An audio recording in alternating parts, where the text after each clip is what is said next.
Hello, YouTubes. Greetings, all you subscribers and viewers. Thank you so much for joining us tonight for another night of hot topics and social commentary. A couple things I need you guys to do for me real quick before we get started. Be sure to subscribe to my channel. It is free to do, so press that big red subscribe button. It only takes a second. Just click on that thing so that you will be one of my subscribers. Also, be sure to give this video a thumbs up. We want to see 5 thumbs up for this video. Be sure to give us a comment, let us know how we're doing, or give us some suggestions of what you'd like to hear us discuss in the future. And last but not least, make sure you press that notification bell so you're notified every time I post a new video. Jennifer and Tyrone are here with me tonight. Mike had other obligations, so unfortunately he won't be joining us tonight, but he should be back next week. But Jennifer and Tyrone are here. What's going on, y'all? Hello. So happy We to are be here. absolutely. And did y'all switch seats from the Juice Talking Radio? No, Okay, we it just didn't was. switch seats. But what did you do, Tyrone? Camera magic. Oh Lord. Okay. All right. Because I'm also always used to seeing Jennifer on the left side and Yeah. Tyrone on the right side. Why'd you And on do the that? Juice a little while ago, they were I said, why'd you switched. do that? But anyways, that's just my attention to detail. Two I'm different sorry. platforms. A couple things I wanted to announce before we get into our hot topics.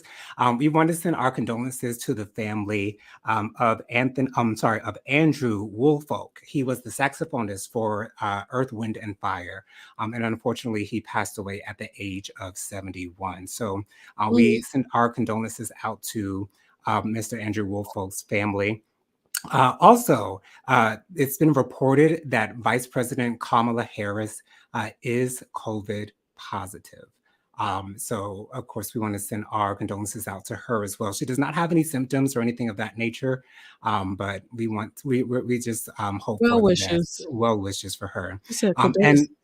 another announcement that I wanted to make that I saw on the Shade Room this afternoon. Nike is honoring Serena Williams with a new facility at their Oregon headquarters. It's like there's a tennis court there. It's a huge building. Nike is going all out for their girl Serena Williams. I believe that she's been signed to Nike since 2004, if I'm not mistaken, after she left No. Puma as her clothing and shoe sponsor. So yeah, that was amazing to me because I don't think any athlete really has like a facility that is dedicated to them, dead or alive. At least not that I know of. I'm sure they're out there, but at least not that I know of. So yeah, that's congratulations to my Libra sister, Miss Serena Williams. So Yeah. earlier this week, there was an interview that was done by Gail King. She interviewed Meg the Stallion concerning the shooting incident that happened between herself and Tory Lanez.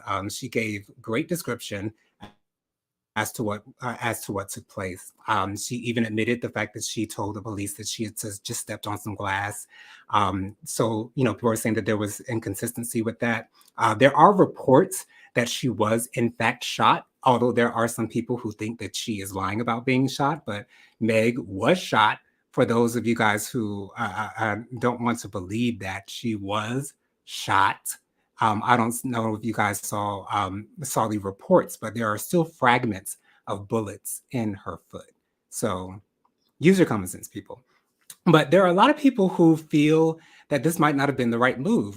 The person that I saw stating their opinion on this was Vivica A. Fox on the Fox Soul show that she does with Claudia Jordan and Selena Johnson.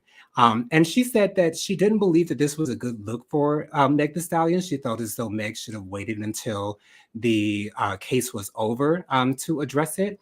I don't know why she would have said that. I personally believe since the information is out here and nothing is closed up behind closed doors or anything of that nature, and she has the right to tell her side of the story. I encourage anyone who has been assaulted in any way, shape, or form to tell your story. Don't feel as though I don't see why Vivica would have said that she should not have said what she said. Why do you guys think she thinks that? Oh gosh. The reason. why I feel like all of this is so difficult in the first place is because she lied from the beginning. Yeah. So when you lie from the beginning, it's difficult to have a baseline for some people. So so many different fans of Tory Lanez don't believe her. Right.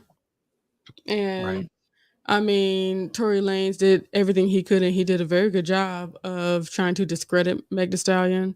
Right. So I do understand what Vivica A. Fox was saying about her not saying anything or not doing the interview. And it's like, I get it, but I think it would have been best for her to wait till after all of the proceedings were done. Maybe there's something that we don't know, that maybe all the proceedings are done. They're not done, right? No, they're not. Yeah. So I believe it would have been best that she waited till all the proceedings are done. Then afterwards, go ahead and reiterate the story, the truth with all the receipts and everything.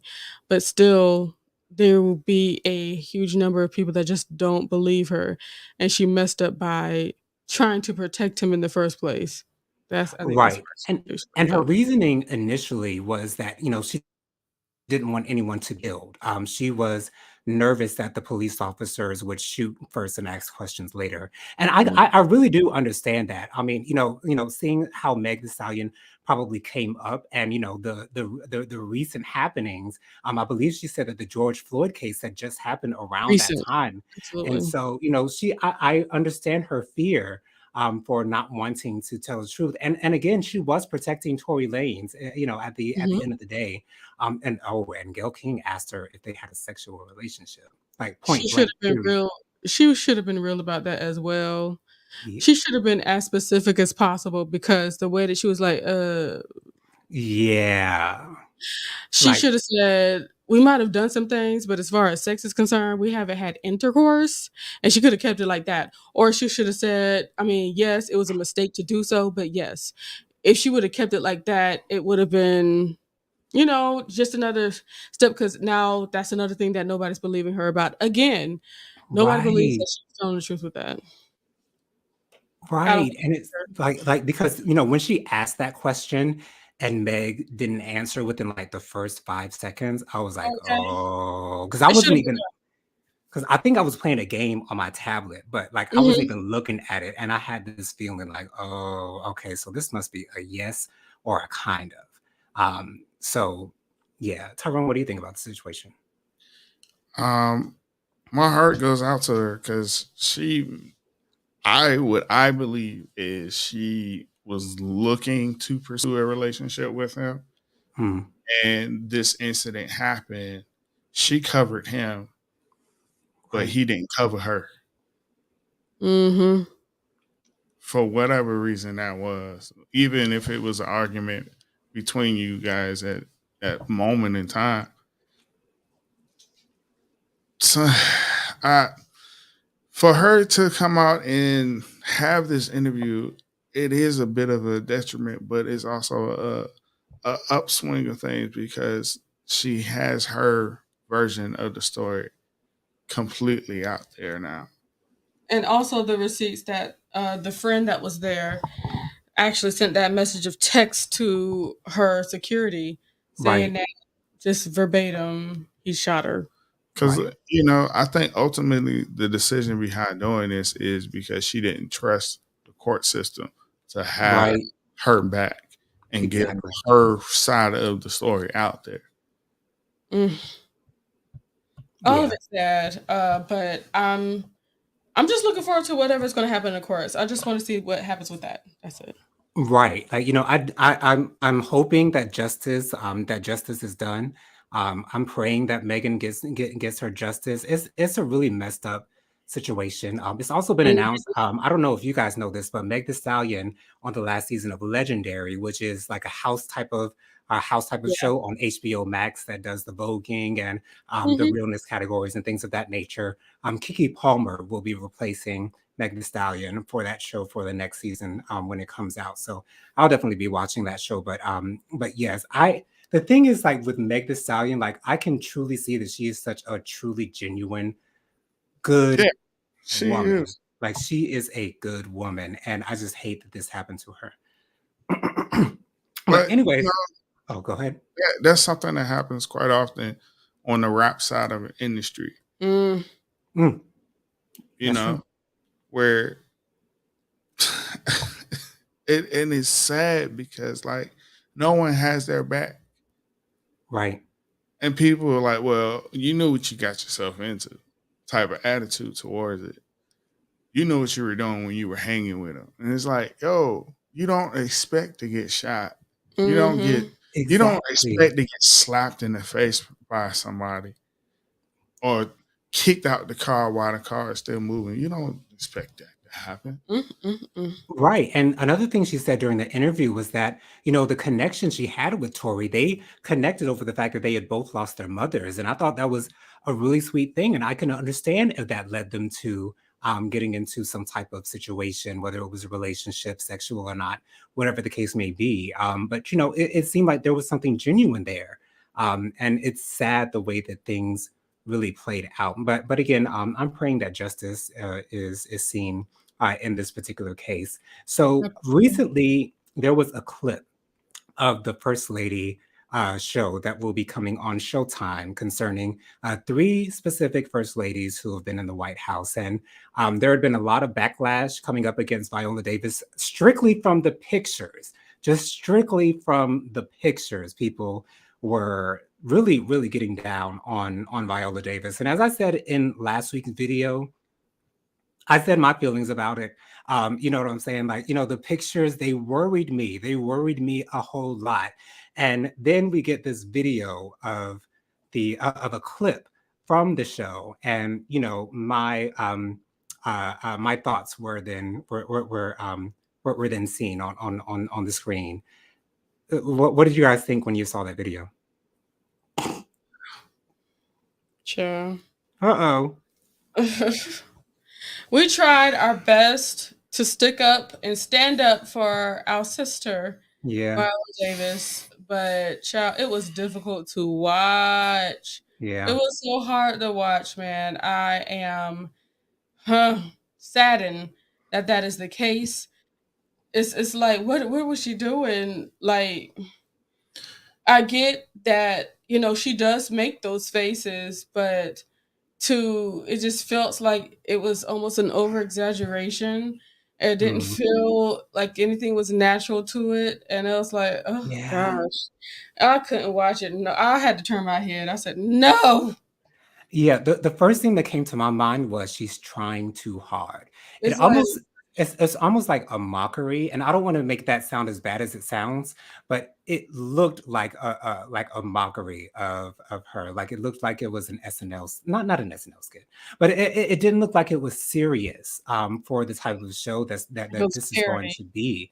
Right. And again, Viola Davis is an excellent actress. She has the Absolutely amazing. awards to prove it. Okay, nothing will take that away from her whatsoever. Mm-hmm. I just don't think that she was the right person for the job. Agree. Yeah. I After seeing the video, I have to agree with you. Performance wise, she is a stellar actress in Hollywood. But when you try to portray a certain role of someone and you want to take on their mannerisms and try to embody them, but your interpretation of it is over exaggerated, Right. it takes away from your performance. Exactly. And now people are distracted about what you're doing Yeah. versus the actual dialogue that you're supposed to be portraying. Child. And Right. then that diminishes the whole overall film at some point. It makes me question the directors, Mm-hmm. the casting call for this. Like, Who allowed this? was it done out of, oh, we need a big name person to Right. do this role, or was Mhm. it looking for the best person that can present this character? Well, she's the Black Meryl Streep, so we'll just use her. Right, exactly. Like I'm feeling like maybe she didn't even have to audition. I'm thinking like maybe they just handed her this role. They said, okay, Right. so we're going to do a first lady show, and Viola Davis is going to be playing Michelle Obama. Like, Like huh, here it you seemed go. like it was a done Mhm. data. Right. It was a done daughter. But And- then they didn't think about how it would look on film. They just looked at the name of who was playing this role, this exactly. iconic person to America. And uh, that will make or break a film. And I'm Right. It's saying on. this from a person who's done shorts Mhm. and it had that short film fall apart Hmm. in mid production because the acting wasn't there. Horrible. And you can't go back after it's filmed and edited. You have to completely reshoot everything all over again.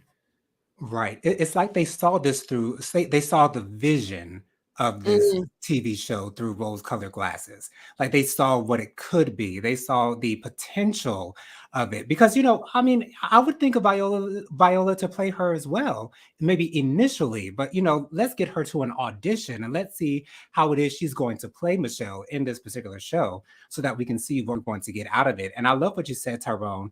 It's a distraction. It is such mm, a distraction because we're not talking about the fact that there is a show that is highlighting our first Black First Lady.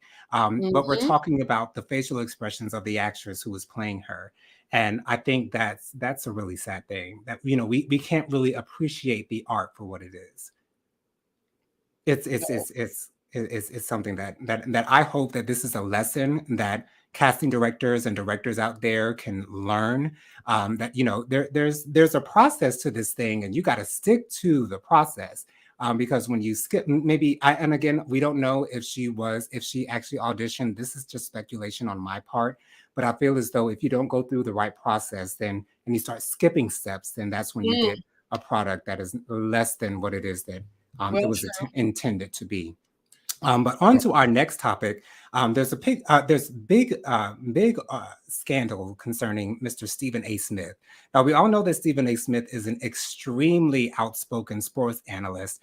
He does not hold back. He does not bite his tongue.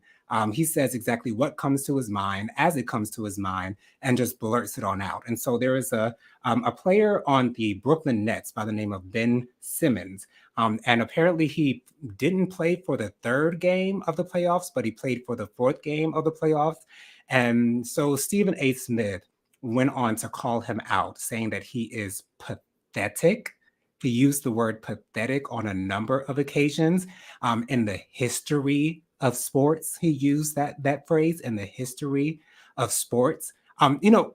Of course, Stephen A. Smith will exaggerate when it comes to giving his comments and things of that nature. But when it comes to sports analyzing, I used to go through this when I would watch Serena play. There's this sports tennis analyst by the name of Mary Carullo. Anytime that Serena would do something bad, or anytime that Serena was in a slump, I remember at one time when Serena was making a fashion line around 2004, 2005. She had other interests, and so did Venus, and they were questioning the fact of as to whether they were really serious about tennis, although they were the number one and number two players in the world, the best players in the world. They felt as though they weren't giving their all in their field. So when it comes to sports analysts and things of that nature, how far is too far when it comes to analyzing what it is these people who are paid to do what they do? How far is too far? I think Stephen A. Smith went way too far. Pathetic. I understand you're frustrated that he wasn't helping his team, but to use the word pathetic, I think that was too much.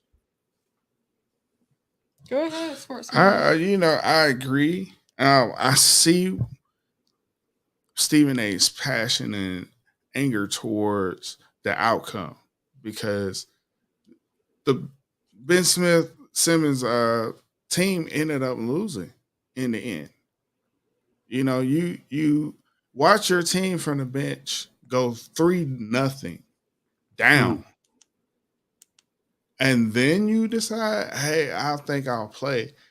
And the whole reason why Stephen A was like, hey, you're a bit of a letdown because You show up in all your fancy wear and flair to the games just to sit on the bench. And then when your team really needs you, you're out because you're like, oh, I'm injured, my back injured. And he was saying that it's one of the most difficult things to really diagnose and really come to a point of where The issues the come in. issue is coming in. Yes, the back Right. is one of the most difficult things because there's so many components to it. Right. And nerves and stuff that you can't test to say, hey, he is in pain, you know? But to demoralize this man publicly like this, you're not just talking about his ability to play basketball at this point. You're talking about his character. And who he is. You're Right. tapping on defamation. Mm. You're Absolutely. defaming him because you don't like his stance on what he decided to do was not play in reservation of I'm injured and I can't play at my highest potential. Right. Where was the Mm-mm-mm. same energy when LeBron was claiming that he was hurt? When Jordan said he was hurt?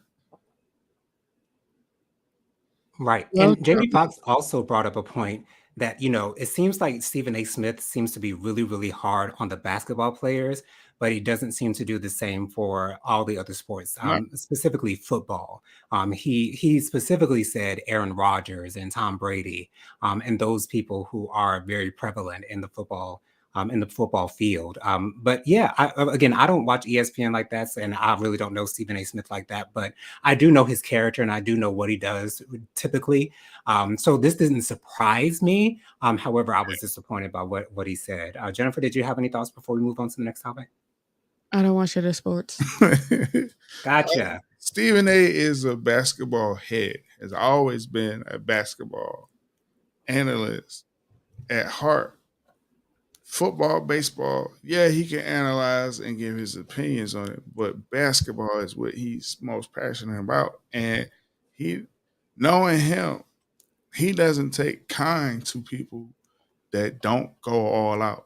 I You mean, sign up for you can this see and that you when he don't go talks all about out. it. It's like if you gonna play, you know what I'm saying? Right. But it's like just from my thought process, being that I don't really watch it, all I can think is like, well, maybe he's just preserving himself, and he know they ain't gonna get too much farther Well, now there's speculations of him potentially being traded to another team, already. or Oh, and that's where, well, okay, you checked out because you're leaving. So you let down your fellow men because you're already made up your mind that you're not coming back or you're done with this team at this time. And we're I feel that is the same way about LeBron in LA at this point. mm-hmm. Hmm. He's leaving LA because he feels like he's done in LA. And now he's going to Brooklyn. Okay. And it's like, well, what made you do that? You said you were there for the city of LA Yeah. and now you're gone. You said it's for Miami and then you left and went back to Cleveland. Yeah, it seems like LeBron likes to go to teams who aren't like the best, and likes to be the one that brings them up and gets them a championship. Because prior to LeBron going on to the Lakers were in a slump, and I Mm-hmm. mean a slump. Ages. They had won, so they had won back-to-back championships, and even when Kobe was still playing, they still weren't doing that well in Kobe's final years.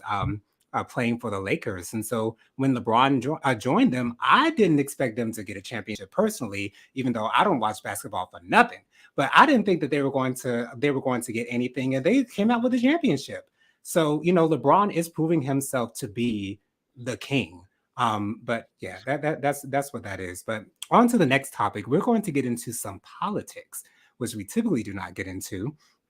So Marjorie Taylor Greene, a representative from the state of Georgia, she has been making a name for herself under the Trump umbrella. A group has said that she participated in the January 6th situation at the Capitol, and there is an Insurrection. That's what it's called. insurrection. Yes, the insurrection that happened on January 6th of 2020. And apparently there is like a 14th Amendment. I'm not sure if the number is correct, but there is an amendment that says if an official or as someone in a leadership position is involved specifically in an insurrection, then they can no longer hold office. And so, therefore, Marjorie Taylor Greene testified Mm-hmm. under oath, and she Mm-hmm. had supporters in the gallery as well. They clapped when she actually walked in. But her response to a majority of the questions that were asked by prosecutors was, "I don't recall. I don't remember." So instead of just flat out lying under oath, she's got a little bit of an out here with this "I don't Mm-hmm. recall," because you really can't say that she's lying about not recalling because you can't say whether she couldn't recall or not.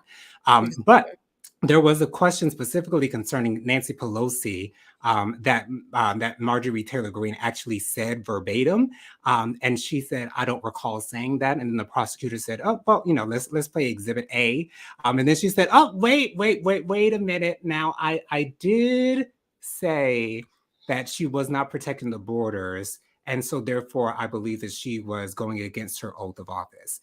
So she was kind of caught in a lie with that, but I don't want to get into what we think about Marjorie Taylor Greene because we can go on and on and on and on and on and on and on about her antics.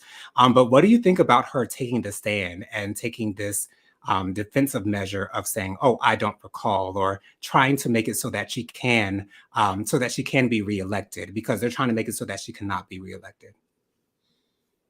I personally feel just the fact that she's on um the trial and having to represent not represent herself, but having to speak for herself.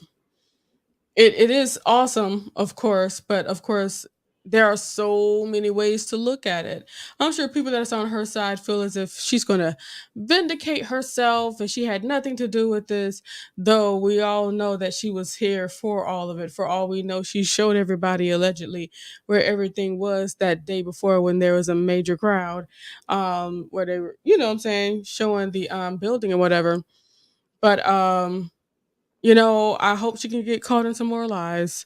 But unfortunately, it's kind of difficult to really trust the system because a lot of times, for some people, the system does not is not work for them. So we'll see what happens, but I am not expecting a whole lot. Right. There are a lot of analysts that are saying that this is a really hard case to prove.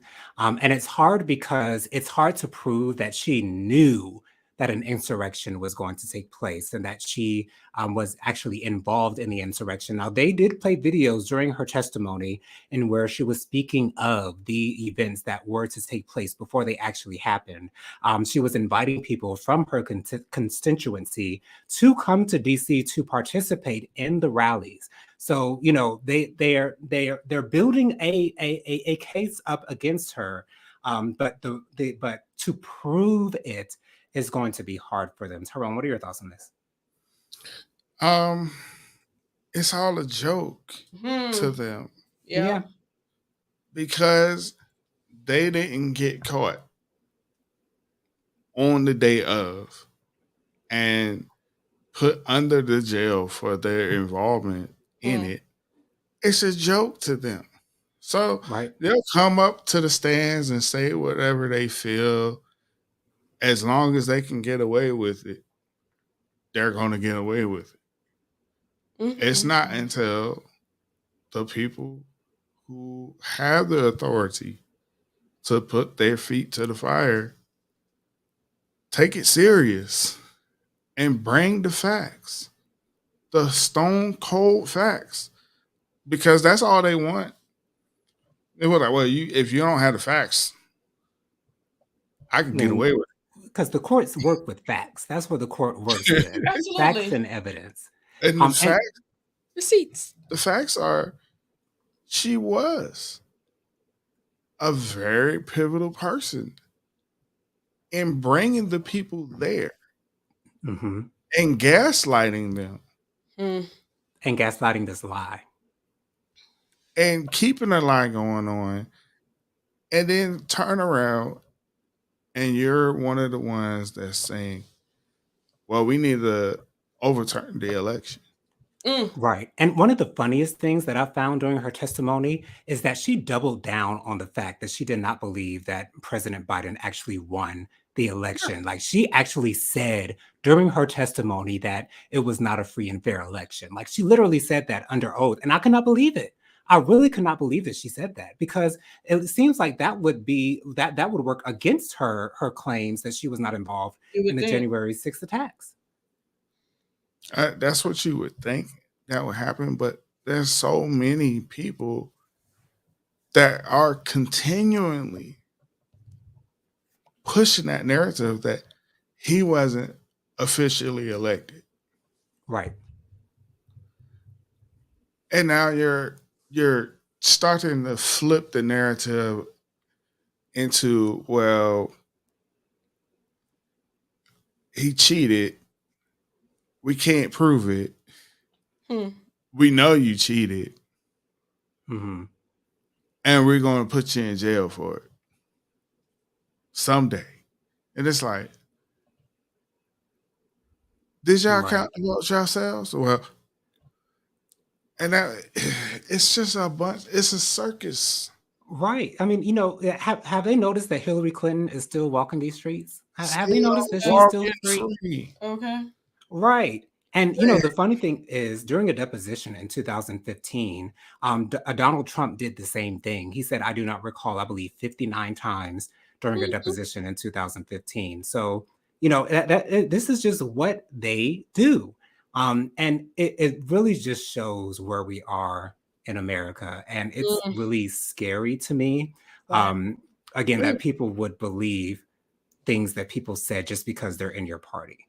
but And see, the problem with that is if you can start a lie and get more and more people to go out and spread that lie, right, then people start to question what is true and what is false. And the more they hear that lie, they start to believe it as the truth. right, because it seems like for me, it seems like common sense would tell you that there is no way that this amount of voter fraud happened that would be able to change the outcome of the election. You know what I'm saying? Like this, yes, there is, especially with mail-in votings. Of course, there will be some ir, ir, what's the Irrational. word? What's the word? Irregular. Irregularities. Irregular is I don't know if Oh. that's even a word, child. But anyway, so of course that's a possibility, but by thousands of votes, I think not. So there is someone else in politics who has been put on Front Street concerning his comments after the insurrection. Kevin McCarthy, the minority leader for the House, he was caught on tape speaking to one of his colleagues saying that Trump should resign. He was also talking about some other senators who were misbehaving as well. It seems like the party is still behind him. Trump is still behind him. He's still backing him up. Marjorie Taylor Greene did say that he should apologize to Trump. I don't think that's going to be happening, but apparently Kevin McCarthy had a meeting with the Republicans behind closed doors, Mhm. and they gave him a standing ovation when he explained himself. I don't know exactly what his explanation was. I think he was trying to say that that's something that's in the past and we're moving forward, something along those lines. But people are being like, it's obvious that Kevin McCarthy knows better and he's not Mhm. doing better. What do you guys think of these people who know better and they don't do better in politics? All I can say is sold souls. People just sell their souls for anything. They just, you know, people want gain. People want to be a household name. People want money. People want to be on the popular road. Like So they will do anything they want to do. They will say everything they need to say to do that. And I think that's what they've turned into, saying whatever they need to say, doing whatever they need to do, no matter how much it goes against the grain to advance. Right. It's politics is no longer about the people, No.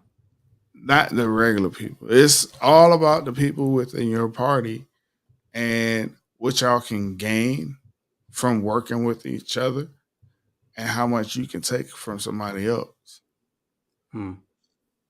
It's not about working for the people. The American people are dead last when it comes to this country's Mm, hierarchy right now. The rich keep getting rich Hmm. because they all stick together. The poor separated from each other, disenfranchised from each other, segregated from race, segregated from religion. It's people have to become a lot smarter and wiser. But when you send these people out here to represent you, people are no longer thinking of how they are reflecting them. They just sending people up there because they have these buzzwords that sound good to them. mm. Yeah, it's really ridiculous. And I heard Ted Cruz say something earlier today. I don't think he said it today, but he said something concerning Disney and saying that Mickey Mouse and Pluto would be shown doing it. And for me, it's like, why would you say something like that that is so out of the realm of reality? And think that people and then people are going to stand behind this man. Like, to me, it's and that's why it's so scary to me, because people will still follow these people who are doing the wrong things, and I feel as though it's going to lead down a slippery slope, and I don't want to know where this leads. I really don't. um but anyways, so for those of you who do not know, I believe it was on Easter Sunday, there was a verses between Mary Mary and BB and CC Winans. And Child. BB had some choice words concerning Mary Mary. I believe he said on stage that, yes, y'all wrote your songs, Mary Mary, y'all wrote your songs, but see Cece back there, you see Cece back there, she's a singer. Oh, Okay, she's a singer. and Cece was Um, like, "What is going on over here? What the is this?" shade, y'all, Ooh, y'all, like, I like, to me, when I first heard this, I said, for what? why would you, why would you, like, this is supposed to be a celebration. This is Easter Sunday. This is an official gospel verses with Mary Mary, who are legends in the gospel community, as well as BB and CC, Mhm. who held their own. They were on the Apollo, for God's sake. So, why would he do the shade of it all, y'all? The shade of it all. What did you think when you saw that, Jennifer? Did you hear him tell Kevin on stage that his goal is to make sure that Mary Mary knows that they don't have as many hits as they thought they had? Yeah, yeah. I think you played that when we were in the drive-through line at Rush's. Yeah. Child, oh my gosh! Like, to be honest, it's entertaining, of course. Right, it is. Could he have not done it? I don't know. I don't know, Because but to it me, was entertaining. right. To me, I feel as though he was saying those things in a joking manner. But Mhm. at the same time, he He meant wasn't every playing. single word that he said. Yeah. That's Yeah. BB. It, That is it was BB. He will say something and you think he's joking and he's serious He was like, the whole time. child, that was the It, shade of it all. it was shady. Ooh, that was so shady. It was, honey. it just came out of nowhere. Where you come from with this? Like, when was y'all last hit? But you know what? At least we know where he stands. I know y'all got hits, but when was your last hit BB and CC together, not separately, because we know BB has some hits after They they were together, separated. but still, And Cece as well. absolutely. Then separately they had their hits, But they Right. but are. I do feel that they are in BB and CC are in a that's a different category. different space. Ag- And Agreed.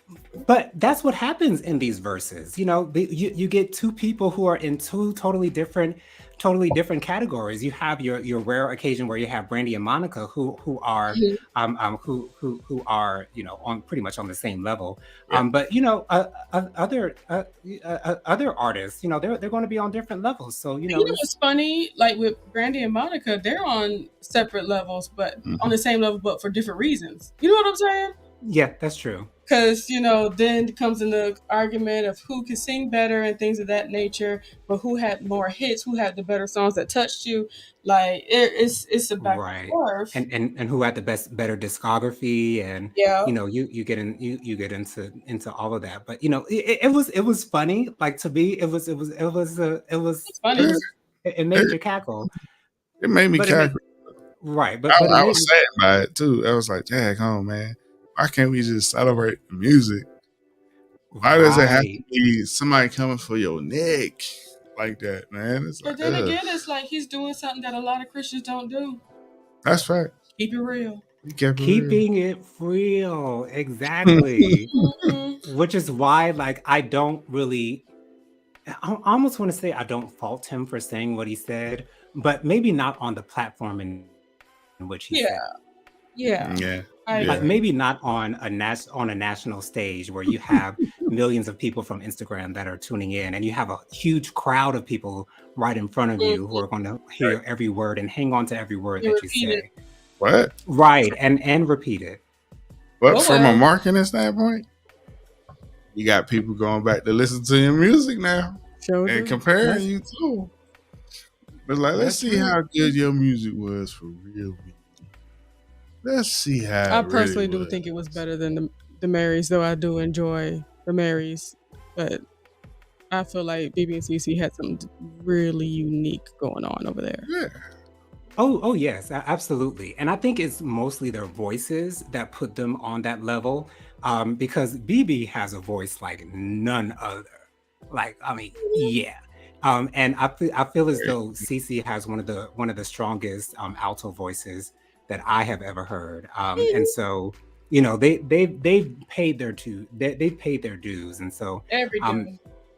all of our love to Mary Mary, because their first album, I played that thing Trill out like out of everything. like nobody's business. Amen. So, over and over and uh, over, over and over again.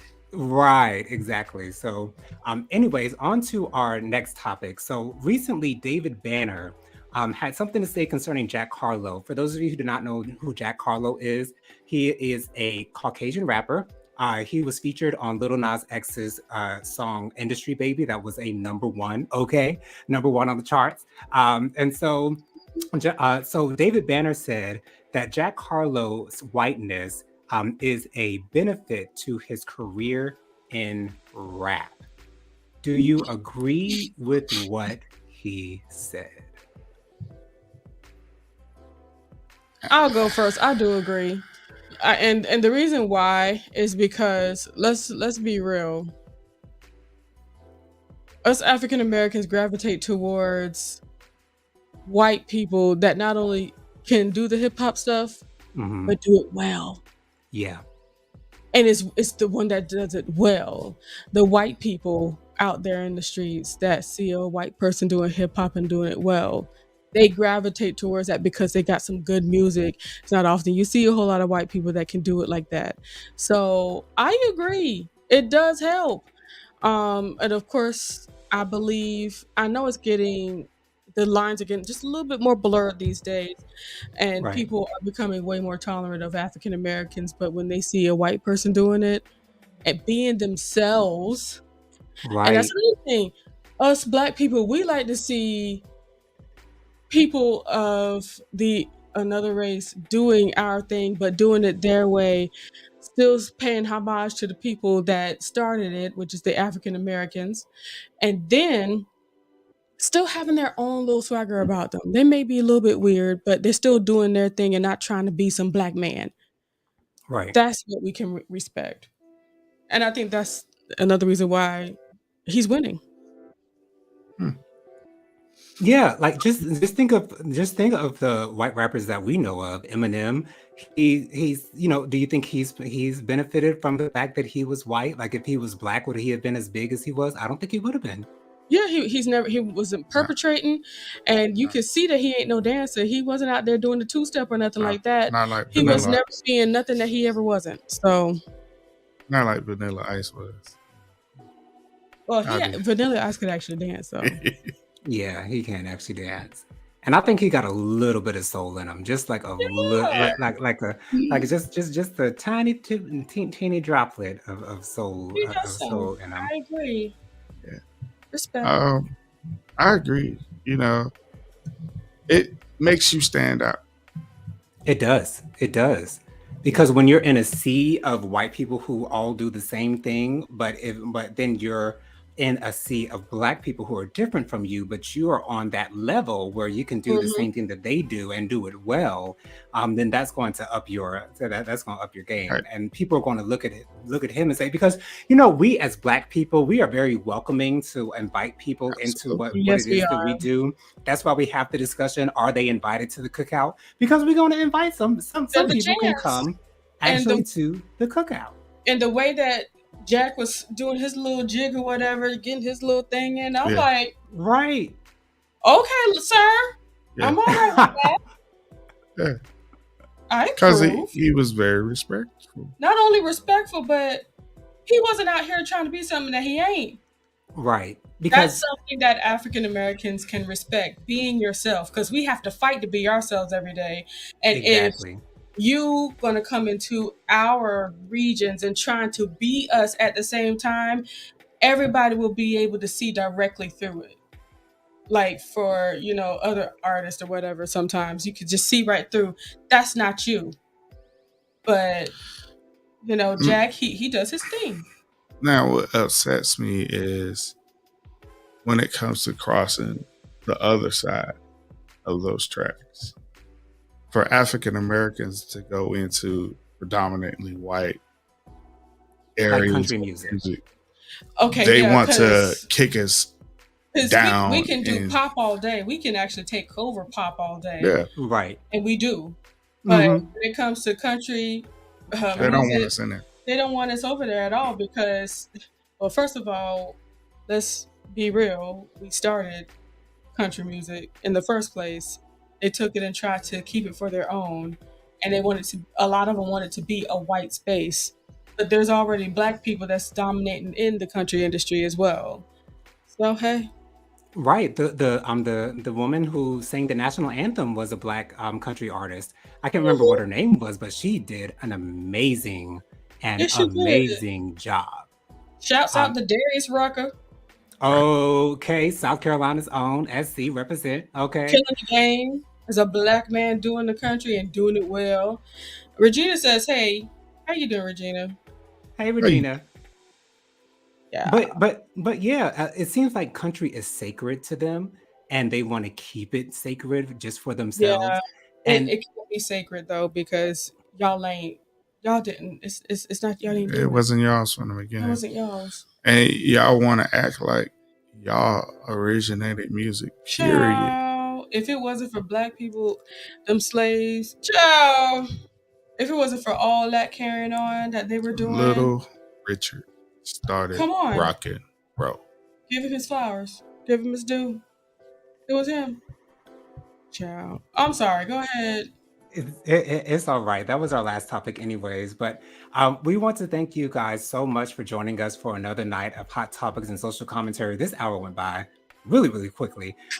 But even though we're ending like 10 minutes early, but I didn't have any other topics to speak on. So once again, make sure you guys subscribe to my channel, give us a thumbs up, leave a comment, and press that notification bell. Jennifer Tyrone, let the people know how they can reach out to you on your social media platforms. All right. For myself, I am Light of the Leo. You can not contact, but you'll see me on TikTok as well as Instagram as Light of the Leo. And soon you'll see my YouTube, Light of the Leo. And I'm your boy, Mr. TD McCullum. You can find me on Facebook, find me on Instagram and TikTok, and in all of your streaming platforms for your lovely music auditorial pleasures. My single is out and about called Groove With Me. It's the smooth jazz sax mixed with the Washington native sound of go-go, founded by the Godfather, Chuck Brown. Hey, man. Check it out. Yeah, until you said go-go earlier today during the during the Juice Radio and Talk Show, I could not remember like what kind of style that was. It's go-go. It is go-go. So Yes. you guys can follow me on Instagram, Jojo underscore 3020. Also follow me on TikTok, Jojo underscore 3020 underscore.